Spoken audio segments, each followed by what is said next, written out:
vez, entregando esse momento também nas mãos de Deus. Pai querido, mais uma vez eu quero chegar à Tua presença juntamente com os amados irmãos que estão aqui e colocar esse tempo agora da pregação em Tuas mãos, Senhor, que Tu possas estar usando o Teu servo, que o Teu Espírito Santo possa estar falando por meio dele, que possa estar lembrando tudo que ele tem preparado e te agradecemos, Senhor, realmente pela disposição dele em transmitir para nós realmente o que Tu tens dito ao seu coração. Usa o Teu servo agora, que possamos ser edificados pela Tua palavra, no poder do Teu Espírito. Pedimos isso agradecidos em nome de Jesus. Amém.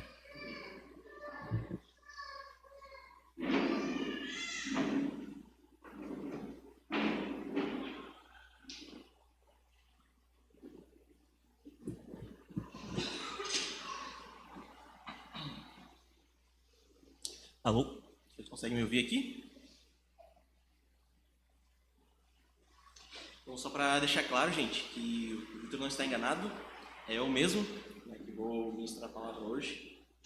De fato, é algo muito animador para mim, me deixa um pouco nervoso, né, mas realmente vai ser uma experiência nova e de fato eu creio que Deus tem muito a ser honrado, né, com isso.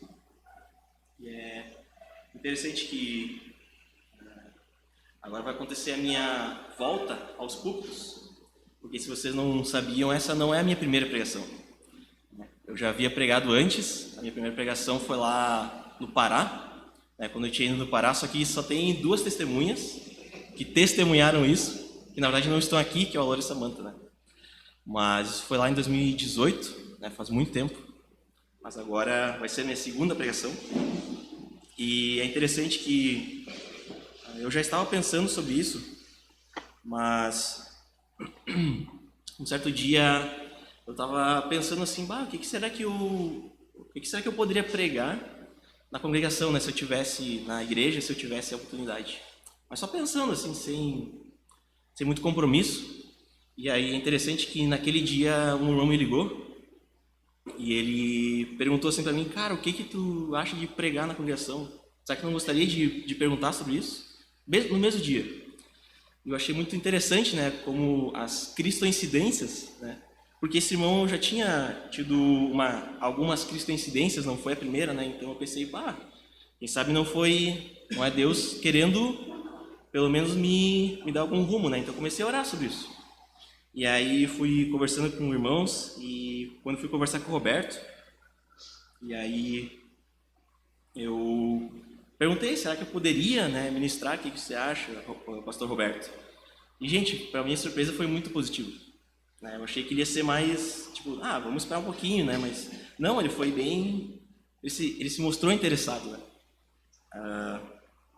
E até é interessante que ele me contou da experiência, na primeira pregação dele, que o pastor dele disse assim, olha, eu vou preparar uma pregação e deixar pronta. Tu prepara a tua... Quando chegar no dia, se tu não se sentir, exatamente no dia, não se sentir preparado, né, eu vou pregar no teu lugar. E aí ele disse, né, posso fazer isso também para ti, Guilherme. Né? E vocês podem ver que ele não está aqui agora. Mas ele me disse já há um tempo que ele estaria de férias e perguntou se eu poderia ministrar, né? Então não foi de surpresa. Né? Mas foi bem interessante isso. Mas então tá, irmãos, eu gostaria então de começar esse texto, começando com uma introdução, né, que esse texto vai ser no Evangelho de João, e houveram ao todo 4 pessoas que escreveram sobre a vida de Jesus. Estes são chamados de evangelistas, justamente porque escreveram os evangelhos. 3 deles, os de Mateus, Marcos e Lucas, são muito semelhantes entre si. Alguns estudiosos até argumentam que o menor deles, que é Marcos, foi escrito por primeiro e serviu de base para Mateus e Lucas escreverem os seus relatos, os seus evangelhos. E todos eles narram fatos sobre a vida de Jesus, desde a sua origem, né, o seu nascimento, até a sua morte e ressurreição. Mas enquanto os 3 primeiros evangelhos têm muita semelhança entre si, e existem fatos que são narrados quase que de forma idêntica, existe um quarto evangelho bastante peculiar, e ele é quase inteiramente diferente dos outros. Ele não tem um autor mencionado diretamente, talvez por modéstia dele. No capítulo 21, versículo 24, esse autor se apresenta como o discípulo. E em outras passagens é apresentado como o discípulo a quem Jesus amava. Logo mais provável é que o escritor deveria ser alguém bem próximo de Jesus, possivelmente um dos 3 discípulos mais chegados de Jesus, que era ou Pedro, ou Tiago, ou João. O nome de Pedro é mencionado nesse evangelho, mas Tiago e João não, o que já dá indícios de poderem ser os dois. Porém, o fato de este evangelho ter sido escrito no final do século I descarta a possibilidade de ter sido Tiago, visto que ele já havia morrido muitos anos antes. João escreveu esse relato, segundo os estudiosos, entre 80 e 90 depois de Cristo, e juntamente com suas 3 cartas e mais o relato de Apocalipse, são os últimos escritos da Bíblia. Não os últimos que a gente encontra, mas sim os últimos que foram redigidos, né? Mas então, qual seria o grande propósito do apóstolo ao escrever esse relato sobre Jesus, ao escrever sobre esse evangelho? E com essa pergunta em mente, eu queria iniciar a pregação da palavra de Deus. E eu escolhi o texto dessa noite, né? Eu resolvi seguir o conselho do apóstolo João e começar pelo começo. Em João, capítulo 1, os versículos 1 a 5. Importante a gente ter em mente aqui que essa passagem que vai do versículo 1 até o versículo 18 faz parte da introdução do Evangelho de João. E alguns dos principais assuntos que são tratados ao longo de todo o livro são introduzidos brevemente aqui, entre esse trecho de 1 ao 18. Então a gente vai ler só esses 5 primeiros versículos. Do 1 ao 5, diz o seguinte, eu vou ler aqui na versão NVT. No princípio, aquele que é a palavra já existia. A palavra estava com Deus e a palavra era Deus. Ele existia no princípio com Deus. Por meio dele, Deus criou todas as coisas, e sem ele nada foi criado. Aquele que é a palavra possuía vida, e sua vida trouxe luz a todos. A luz brilha na escuridão, e a escuridão nunca conseguiu apagá-la. E nós vamos estar orando mais uma vez, pedindo ao Senhor que abençoe esse momento, né? Vamos orar. Pai amado, quero chegar em Tua presença e Te pedir para que os nossos corações sejam abertos à Tua palavra, que ela possa ser ministrada a todos nós, Pai, e que de fato possamos sair daqui encorajados, Pai, exortados, aconselhados, Senhor, por aquilo que Tu queres dizer a nós por meio do apóstolo João, Senhor. Que Tu nos abençoe e que Tu seja glorificado, Pai, em nome do Senhor Jesus Cristo. Amém. Então, gente, vamos... o sermão dessa noite tem 3 pontos. O primeiro dele, né, são 3 perguntas, né, que nos ajudam a entender melhor sobre a passagem. A primeira pergunta, quem é a palavra? Segunda pergunta, o que a palavra fez? E a terceira pergunta, o que a palavra tem para nós? Começando então pela primeira questão, quem é a palavra? Assim começa o Evangelho de João, né, dizendo no princípio, aquele que a palavra já existia. E quando ele diz aquele, né, quando João diz aquele, já nos chama a atenção de que o texto se refere a uma pessoa. Essa pessoa é chamada de palavra ou verbo, como é dito na Almeida, na versão Almeida, né? João deseja falar a respeito de alguém. E a primeira pergunta que nos vem à mente é sobre quem João está se referindo aqui. Quem é esse que ele chama de palavra? No versículo 14, né, temos mais informações sobre essa pessoa. Olha o que diz lá. Assim, a palavra se tornou ser humano, carne e osso, e habitou entre nós. Ele era cheio de graça e verdade. E vimos sua glória, a glória do Filho único do Pai. Então, a palavra é dito aqui que é o Filho de Deus. É cheio de graça e de verdade. E além disso, o Filho se tornou um homem, né? Gente como nós. Chamamos isso de encarnação. Só abrindo um parênteses aqui, não podemos confundir encarnação com reencarnação, tá? porque reencarnação é uma doutrina totalmente diferente da encarnação e nunca foi mencionada nas Escrituras. Deus nunca disse isso. Mas voltando para o texto, no versículo 17, é dito até o nome dessa pessoa.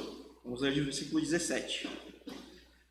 Pois a lei foi dada por meio de Moisés, mas a graça e a verdade vieram por meio de Jesus Cristo. Essa pessoa, que é o Filho de Deus, que tem graça e verdade, é Jesus Cristo. E é essa pessoa que João chama de palavra, no texto que nós lemos hoje. Apenas nesse primeiro versículo, eu consigo notar pelo menos 3 características sobre Jesus. A primeira delas, sua existência é eterna. É dito no primeiro versículo, no princípio, aquele que a palavra já existia. E é muito importante notar aqui que João está fazendo os leitores se lembrarem do primeiro versículo da Bíblia, que começa com essa mesma expressão, no princípio. No caso, no princípio, Deus criou os céus e a terra. Gênesis 1, capítulo 1, versículo 1. E logo depois, nós lemos o que aconteceu, a criação dos céus e da terra em 6 dias. Mas tem um detalhe importante que João aponta para nós. Ele diz aquele que a palavra já existia. Ou seja, antes de todas as coisas serem criadas, Jesus Cristo já estava lá. Ele não faz parte da criação de Deus. Não foi alguém criado por Deus, não é uma criatura. Mas não somente vemos que sua existência é eterna, como também que ele está junto com Deus. No versículo 1, novamente, João diz que Cristo estava com Deus, nos mostrando que havia um relacionamento. Olha o que diz o versículo 18 de João. Ninguém jamais viu a Deus, mas o Filho único, que mantém comunhão íntima com o Pai, o revelou. O Filho único de Deus mantém comunhão íntima, próxima com o Pai. Existe uma relação aqui. Deus Pai não existe sozinho, ele é relacional. Então existe Deus, o Pai, e também existe Jesus, que estava com o Pai e que existia ao mesmo tempo com o Pai. Mas, queridos, se isso por si só já não é algo admirável, sobre Jesus, João ainda coloca uma terceira e mais fundamental característica sobre Jesus. É de que ele é Deus. Então, não somente existe Deus Pai, existe Jesus que está em relacionamento com o Pai e é eterno com o Pai, mas também que Jesus é Deus. Jesus mas também está com Deus. O versículo 2 reforça essa ideia da eternidade e do relacionamento de Jesus com o Pai. Olha o que diz lá: ele existia no princípio com Deus. E ele não teve um princípio humano, não passou a existir assim que nasceu de sua mãe. Portanto, relatar sobre seu nascimento humano e genealogia, como fazem os outros escritores dos evangelhos, está fora de questão para João. Seu foco está no fato de que Jesus é além de um homem, de que Jesus é Deus. A Bíblia nos apresenta um só Deus, que são 3 pessoas: Pai, Filho e Espírito Santo. Nesse texto aqui, nós vemos apenas 2 pessoas, mas João, mais tarde, no seu evangelho, vai apresentar essa terceira pessoa. A essas 3 pessoas, nós chamamos de Trindade, a Trindade de Deus. Precisamos ter um certo cuidado com algumas Bíblias que circulam por aí, que traduziram esse primeiro versículo como a palavra era um Deus, trazendo uma ideia completamente distorcida de que Jesus é alguém diferente de Deus. Não é possível ler o texto na língua original, no grego, e interpretar que Jesus seja um outro Deus. Isso parece ainda contradizer outras passagens da Bíblia que reforçam a ideia de que existe somente um Deus. Jesus é o Deus e revela Deus aos homens. Olha o que diz esses textos aqui. Primeiro texto de Hebreus, capítulo 1, versículo 3.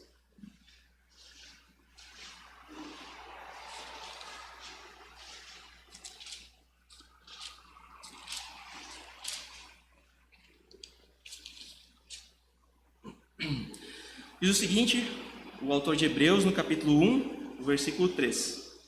O Filho irradia a glória de Deus, expressa de forma exata o que Deus é. Com sua palavra poderosa, sustenta todas as coisas. Depois de nos purificar de nossos pecados, sentou-se no lugar de honra à direita do Deus majestoso no céu. Então, o Filho irradia a glória de Deus, ou transparece a glória de Deus. Mas tem mais um versículo importante para a gente entender sobre isso, que é Colossenses, capítulo 1, versículo 5. Versículo 15, desculpe.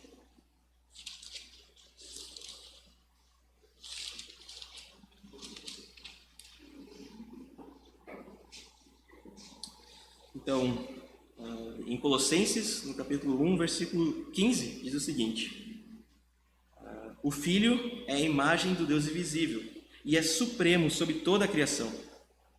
Então, o Filho não só irradia a glória de Deus, mas ele é a imagem de Deus. A encarnação do Filho de Deus mostrou a glória de Deus aos seres humanos por meio de um ser humano. João deseja em seu evangelho apresentar esse Deus que é Jesus e que o mundo deve conhecer. Por isso eu digo a você que me ouve essa noite, se você deseja conhecer a Deus, precisa primeiro entender quem é o Filho de Deus. Não existe relacionamento com Deus que não passe antes por uma firme convicção de quem é Jesus Cristo. O próprio Jesus, quanto a isso, faz uma advertência a um de seus discípulos. A gente pode abrir João capítulo 14, versículo 8 e 9. Versículos 8 e 9.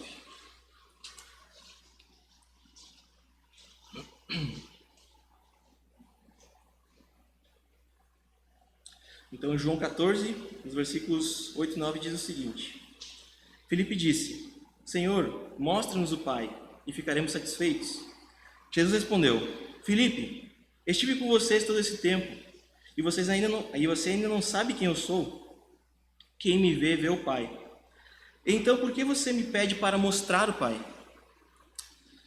Filipe pede que Jesus mostrasse ou revelasse o Pai, e a resposta de seu Senhor foi clara: quem me vê, vê o Pai. Jesus é a imagem perfeita do Pai, do Deus Pai. A resposta para a pergunta quem é Deus se encontra em Jesus.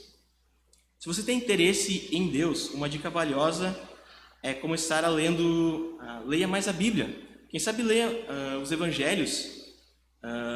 E uma dica importante, possa ler até esse Evangelho de João. E tenho certeza que isso pode transformar a sua vida.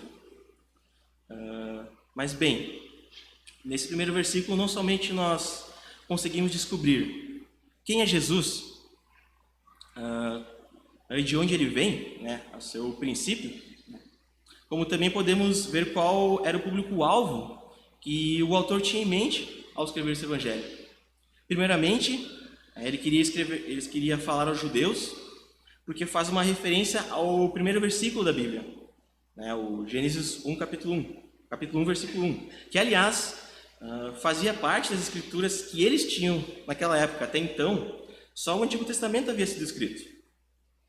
Qualquer judeu minimamente instruído nas escrituras lembraria dessa passagem quando lesse esse texto. Até mesmo o uso do termo palavra aqui faz referência ao fato de que Deus falou e com sua palavra criativa todas as coisas começaram a existir. Lá em Gênesis, todos os 6 dias começam com então Deus disse. E depois disso, aquilo que Deus falou passou a existir, foi criado. Foi assim no segundo dia, foi assim no terceiro e assim por diante, todos os dias da criação. Com sua palavra, Deus criou todas as coisas. E é esse pensamento que estaria na mente dos judeus ao lerem isso. Mas não somente aos judeus, João também queria falar aos gregos, ou seja, aos gentios. Mas como é que a gente vê isso? Justamente por esse mesmo termo, palavra, escrita aqui, que no grego se fala logos. Uma das principais características da cultura grega nos tempos bíblicos é a busca por sabedoria.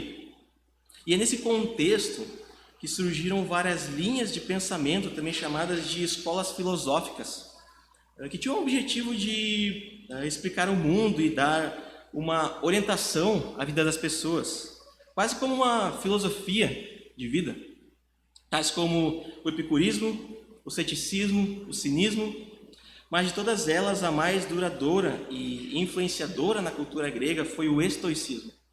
Os filósofos estoicos pregavam que havia uma lógica divina que coordenava o universo. E o mais interessante é que essa lógica divina era chamada de Logos. O Logos que dava sentido ao universo. Uma pessoa com essa mentalidade entendia que precisava estar em harmonia com o Logos. Portanto, ser dominado pelas paixões e se tornar alguém irracional era se separar do Logos. Só que esse Logos, para os gregos, era bem pessoal, não era uma pessoa. Tinha mais um sentido filosófico. João pega esse pensamento e complementa ele, dizendo que Logos é Deus, que Logos foi um ser humano e seu nome era Jesus. João queria falar de Jesus Cristo a todas as pessoas, até mesmo aproveitando oportunidades para explicar sobre ele a pessoas de outras culturas, com outras formas de pensar.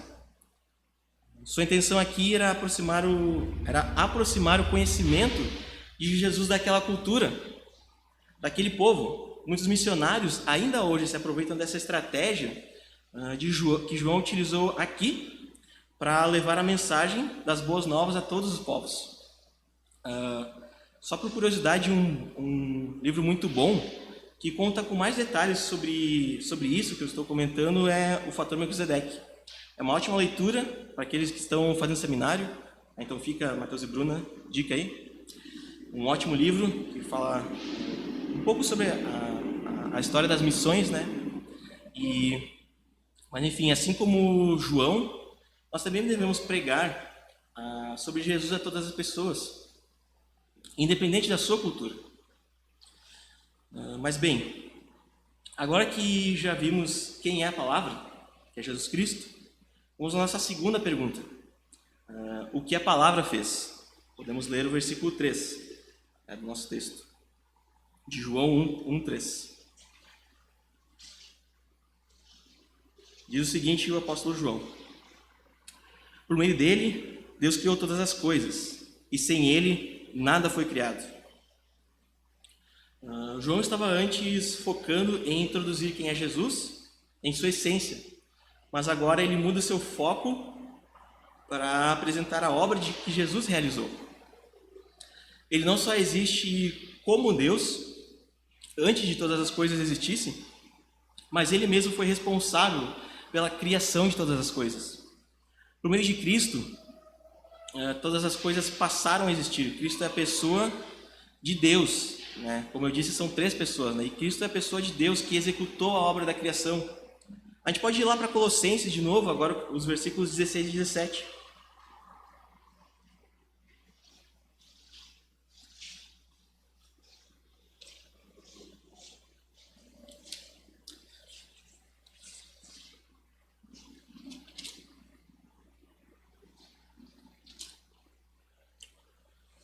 Então, o que o apóstolo Paulo fala em Colossenses 16 e 17? Eu vou ler o 15 também de novo, só para voltar no contexto. 1, 15 e 17. 16 e 17. O Filho é a imagem do Deus invisível e é supremo sobre toda a criação.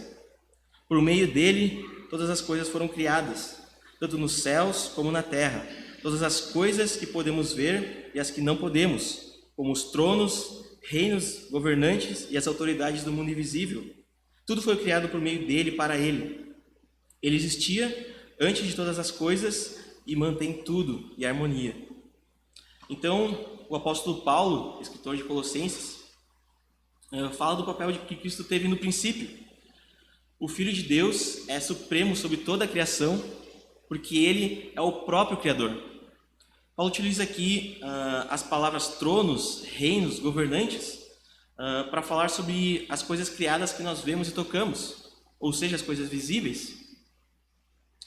Jesus Cristo é supremo não somente sobre essas coisas, mas também sobre aquelas que nós não vemos, ou seja, as coisas espirituais, como as autoridades do mundo invisível, que Paulo diz aqui, isto é, os anjos. Tanto o material como o espiritual, tudo faz parte da criação dele, criado para ele e é também sustentado por ele. Cristo que mantém a ordem natural das coisas. Agora, se nós somos criação do Filho, isso também significa que fomos feitos para o Filho. Então nada seria mais óbvio do que conhecermos aquele que nos criou e vivermos para ele, não é verdade? Apenas para deixar claro aqui, quando nós falamos da criação, seria errado afirmar que o Pai e o Espírito não participaram desse processo. Afinal, o primeiro versículo da Bíblia diz que Deus que criou os céus e a terra. Mas, queridos, eu não consigo explicar tudo o que aconteceu na criação em seus mínimos detalhes. A Bíblia não nos dá todas as respostas, mas uma coisa deixa claro, que as três pessoas da Trindade, mesmo sendo uma unidade, têm papéis diferentes. A chamada diversidade na unidade. Por exemplo, Deus criou o casamento para que fosse uma imagem dessa diversidade.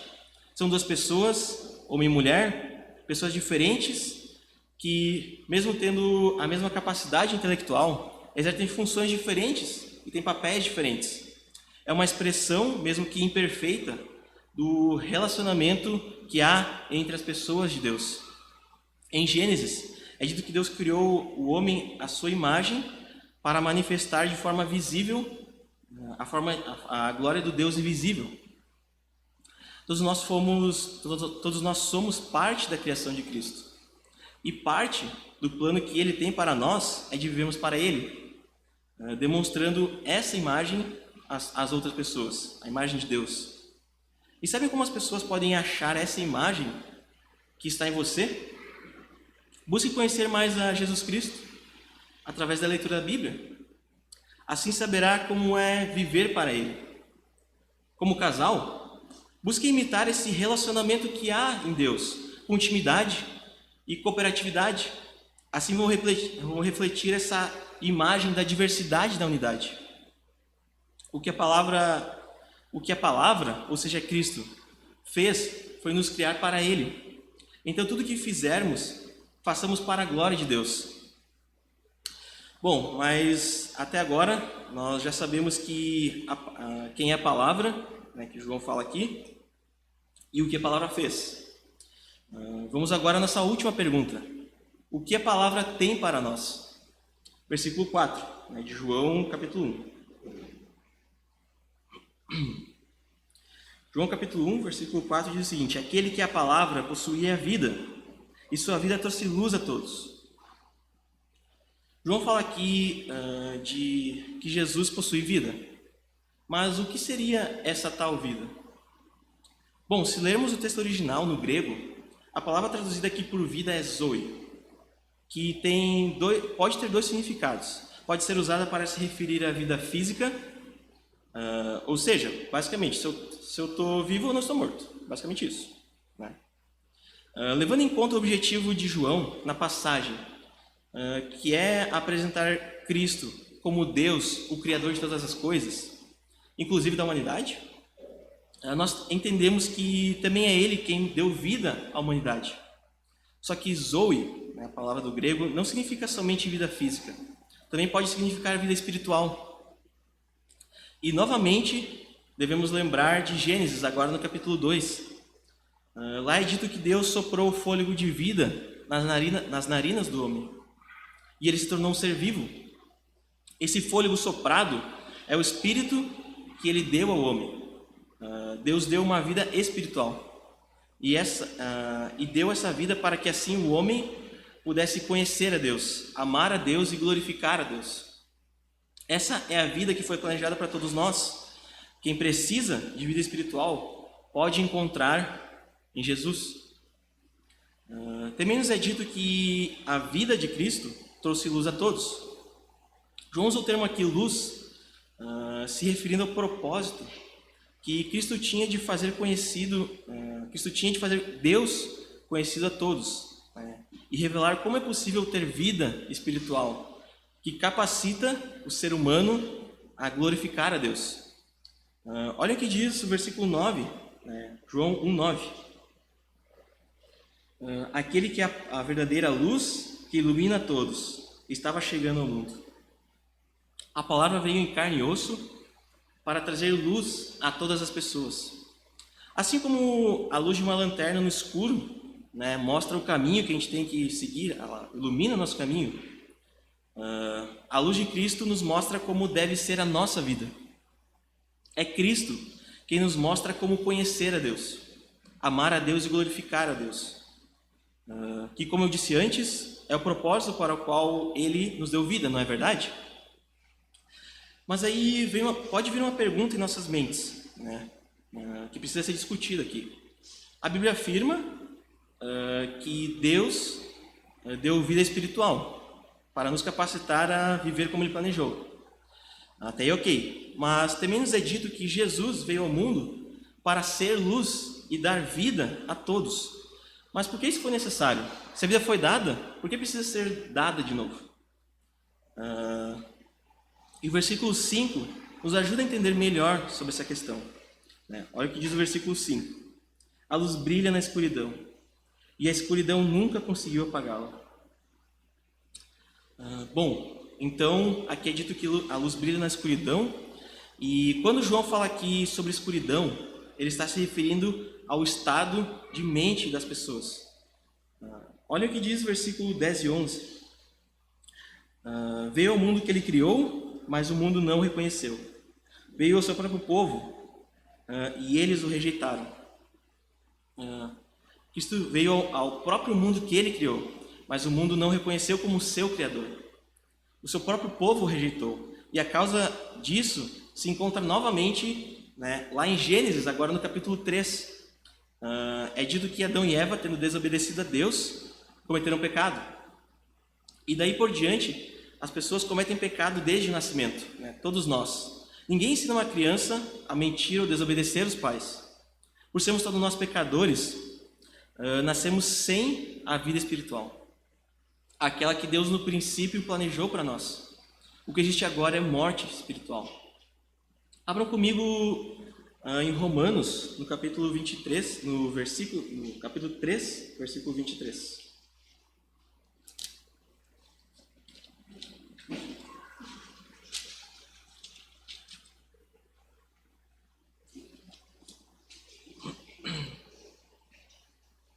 Romanos 3, versículo 23, diz o seguinte: pois todos pecaram e não alcançam o padrão da glória de Deus. Todas as pessoas pecaram, sem exceção. E uma das consequências do pecado se encontra nos versículos 10 a 12, deste mesmo capítulo de Romanos. Olha o que Paulo diz. Como afirmam as Escrituras, ninguém é justo, nenhum sequer. Ninguém é sábio, ninguém busca a Deus. Todos se desviaram, todos se tornaram inúteis. Ninguém faz o bem, nenhum sequer. E ainda nessa passagem, no versículo 18, olha o que diz: não tem o menor temor de Deus. Então a mente de todas as pessoas mergulhou nessa escuridão, uma espécie de cegueira espiritual, que impede de conhecer a Deus. Isso porque não há mais vida em seus espíritos. Na verdade, o que acontece é o contrário. As pessoas desejam se afastar de Deus, chegando até o ponto de odiar a Deus. Por exemplo, quando nós fazemos algo que é moralmente errado, podemos simplesmente dar uma desculpa, né, para não ser culpado por isso. Podemos, por exemplo, falar que a culpa é da sociedade ou dos nossos pais, dizendo que só aprendemos a fazer coisas erradas deles, ou ainda dizer que é uma doença que nos leva a cometer esses atos. Podemos dar inúmeras desculpas para o que fazemos de errado, mas na verdade isso é um sintoma de trevas em nossa mente. Não reconhecemos que isso é pecado, ou seja, uma questão espiritual e não social ou física. Isso nos impede de conhecer a Deus, de viver a Deus. E é nesse mundo de trevas que brilhou a luz de Cristo. Mesmo em meio à rejeição, à calúnia e à violência praticadas contra ele, seu propósito de iluminar os corações dos homens em trevas prevaleceu. Então, a resposta para a pergunta o que a palavra tem para nós seria a vida. Não é só a resposta para essa pergunta, como também é o objetivo de João ao escrever o seu evangelho. Olha comigo o que diz João 20, João capítulo 20, o versículo 31.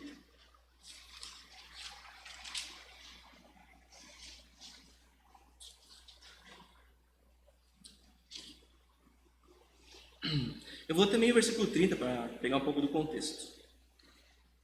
Versículo 30 de João 20.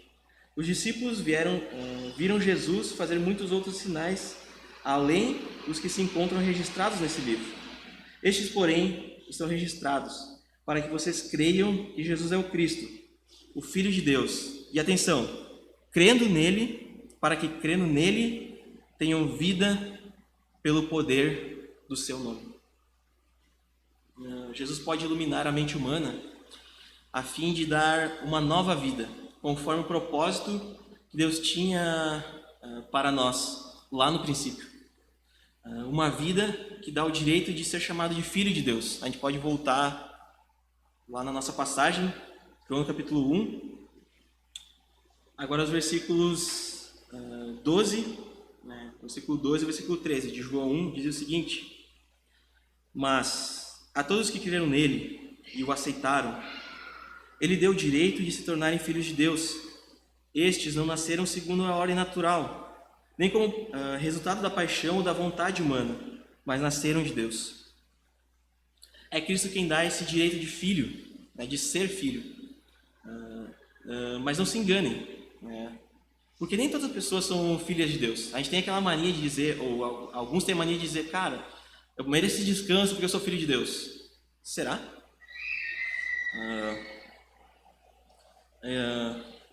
Então, somente aqueles que creram em Jesus Cristo como seu Senhor e Salvador, estes são os filhos de Deus de fato. Estes receberam a nova vida espiritual, capaz de conhecer, amar e glorificar a Deus. Essa nova vida não vem de um nascimento natural, mas de um nascimento espiritual. Se você deseja receber essa vida, comece conhecendo quem é Jesus. Creia em Jesus como seu Salvador. Arrependa-se dos seus pecados, que deixam a sua mente na escuridão, que o tornam cego. E Ele te dará a vida e uma vida eterna. Último versículo dessa noite, 2 Pedro, do capítulo 1, no versículo 3.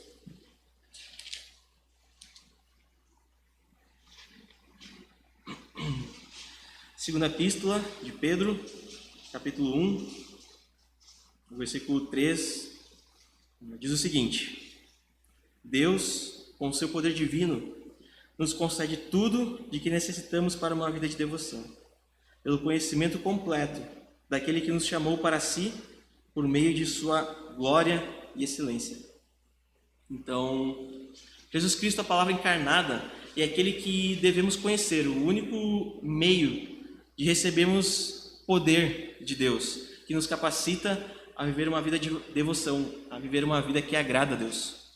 Não existe capacidade de agradar a Deus sem Jesus. Quando o nosso conhecimento aumentar, nosso amor por Deus irá proporcionalmente aumentar. Desenvolva um relacionamento com Ele. Leia a palavra escrita para conhecer a palavra encarnada. Jesus Cristo precisa ser o seu Deus, o seu Criador e a fonte da sua vida. Isso que eu queria trazer para nós hoje, a gente possa cada vez mais desenvolver um relacionamento com o Senhor Jesus. Um relacionamento que nos leva a ter uma vida próxima com Ele, a uma vida próxima com Deus, a uma vida que nos capacita a cada vez mais adorá-lo, a cada vez mais fazermos a sua vontade. E assim seja para nossas vidas. Vamos orar? Pai amado, eu quero te agradecer, Senhor, porque a palavra, Senhor, se encarnou. O teu Filho, Senhor, veio até nós, mesmo que nós nascêssemos sem o Senhor, nascêssemos sem o conhecimento do Senhor. De fato, Jesus Cristo veio para trazer esse conhecimento, esse discernimento, Senhor, para que a gente entendesse que somos pecadores, para que nós entendêssemos, Pai, que merecemos a condenação eterna e que de fato, Senhor, nós agradecemos porque o Teu amor é tão grande que está cada vez se revelando mais, Pai, a nós. E que isso seja verdade em nossas vidas, Senhor. Que Cristo seja reconhecido como nosso Deus, nosso Senhor, nosso Criador, Pai. Que possamos viver a nossa vida cada vez mais para honrar e glorificar o Teu nome. Que possamos levar essa palavra aos nossos corações, possamos desenvolver essa devoção de que Tu queres de nós, Senhor. Que pensemos, Senhor, que se nós de fato temos essa nova vida espiritual, aquela vida que Tu deseja para nós, Pai, que isso seja verdade em nossas vidas, nos transforme, Pai, em nome do Senhor Jesus Cristo. Amém.